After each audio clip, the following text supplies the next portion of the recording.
Welcome to the video and welcome to PlayStation News, Rumours and Leaks. Let's take a look at the top pieces of news, rumours and leaks from the world of PlayStation and gaming in general over the last few days. All the links to the articles are down below in the description.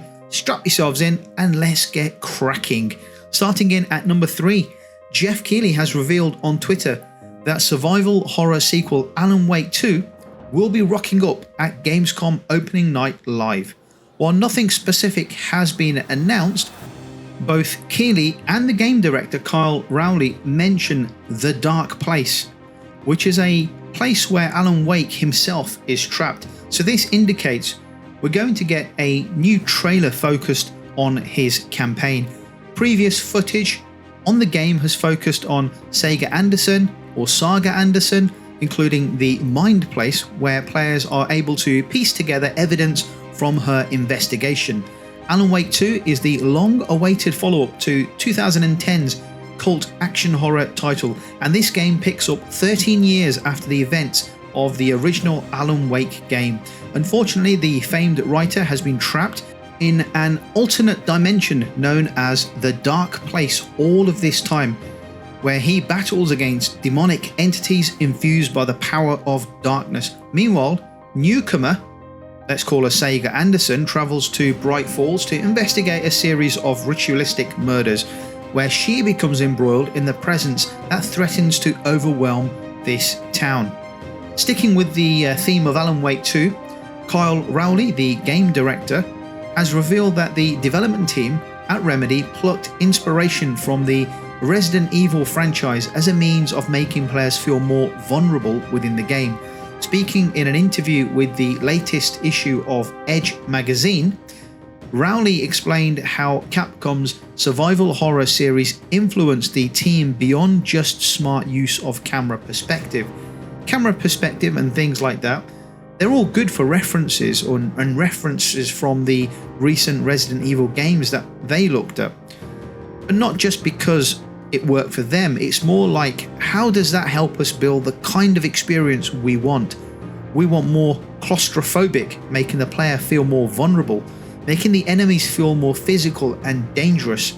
Unlike its predecessor, Alan Wake 2 is a full-on survival horror experience, so it makes sense that Remedy would take a look at Resident Evil for inspiration.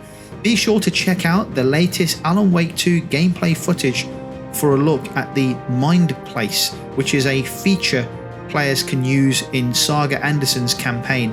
Alan Wake 2 is scheduled for release on all platforms on October 17th, 2023.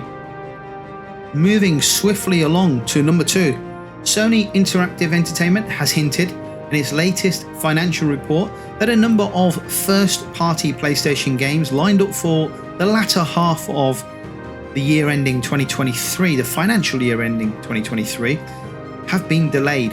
A section of the PlayStation Q1 earnings report features forecast for the remainder of the fiscal year to end March 31st, 2024, among which includes a negative bullet point for impact of changes in the launch date of a portion of first-party titles.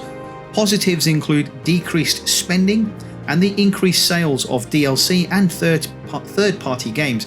As such, this suggests that the first-party games were delayed beyond their original dates, although Sony doesn't specifically name-drop any titles. Possible candidates include The Last of Us multiplayer project, which has been keeping a low profile as of late, but that's just speculation. And speaking of first-party games, we know that Marvel's Spider-Man 2 has a solid release date of October the 20th for the PS5. Hopefully Sony has a few surprises for the rest of the year, but we don't really know for sure until a showcase of some kind or a state of play or some kind of announcement acknowledging a new setup lineup of games, something to tell us that we've got these games coming up over the next few months or next couple of years or whenever those games are coming out. But we need something, right? From the sound of this report, it looks like some of the internal dates have been pushed back by a few months. Games that were maybe due to come out perhaps early 2024 have been pushed back until the mid or the end of 2024. These things sometimes happen in game development. The fact that Sony PlayStation do not often make release date announcements until they're more or less 100% confident that a game will hit that deadline, it makes a story almost irrelevant because we don't really know what was coming out.